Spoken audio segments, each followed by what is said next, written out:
Né le 24 janvier 1956 à At-Douala, en Haute-Kabylie, est un chanteur kabyle et militant de la cause amazigh. À l'âge de 22 ans, il enregistra son premier album intitulé Aïzem, qui fut un énorme succès. Lounet s'exprime dans ses chansons ouvertement contre le fascisme du pouvoir algérien et de la mouvance islamiste, ce qui lui valut plusieurs tentatives d'assassinat. Tout d'abord, la laïcité, ce n'est ni de l'athéisme, ce n'est pas l'athéisme, la laïcité. La laïcité, c'est dissocier la religion de l'État. Et une chose est très importante. En octobre 1988, il reçut une rafale de Kalachnikov tirée par un gendarme alors qu'il s'apprêtait à distribuer des tracts en faveur du soulèvement populaire parti d'Alger.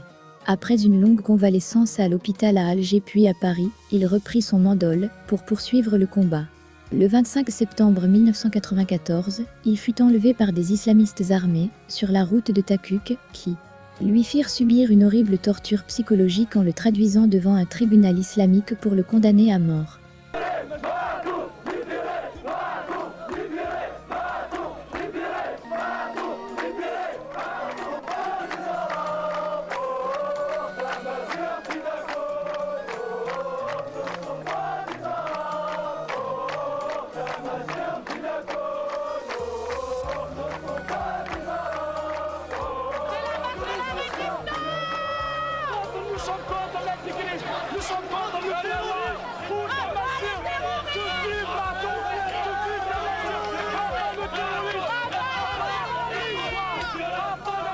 Nous sommes ici, les Algériens, pour revendiquer notre identité berbère, notre identité amazigh, notre culture.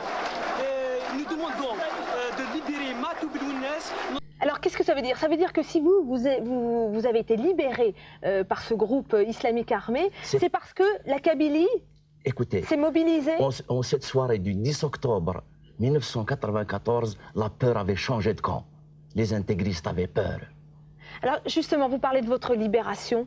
On va regarder ce moment du 10 octobre dernier. Pâle, amaigri, les traits tirés, Matou Blounès tombe dans les bras de ses proches. Il les retrouve en répétant « C'est un miracle, je ne croyais jamais vous revoir ». Les femmes et tous les habitants de son village, Taourik Moussa, l'attendaient. Chez lui et dans toute la Kabylie, c'était la fête. Il ne fut libéré, 14 jours plus tard, que grâce au soulèvement massif de la population kabyle, qui menaça ses ravisseurs de guerre totale. Le 25 juin 1998, Lounet fut lâchement assassiné par des individus armés qui lui avaient tendu une embuscade à Talabunan, non loin de son village, alors qu'il était au volant de sa voiture pour rentrer chez lui, accompagné de sa femme Nadia et de ses deux belles-sœurs. Ses assaillants s'acharnèrent sur lui et ne lui laissèrent aucune chance. On dénombrera 78 impacts de balles sur sa voiture. Alors qu'il était lui-même armé, il n'eut guère le temps de se saisir de son arme. À l'annonce de la funeste nouvelle, toute la Kabylie s'enflamme et des émeutes éclatent dans de nombreuses villes. Plusieurs morts ont été déplorés. À ce jour, ni les commanditaires ni les auteurs de cet odieux assassinat n'ont été inquiétés. La responsabilité du pouvoir algérien est communément admise en Kabylie.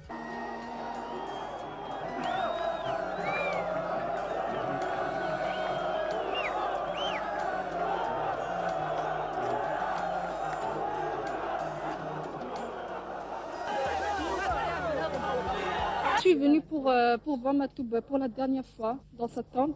Et pour moi, sa mort fut un grand choc. Une grande perte pour nous tous.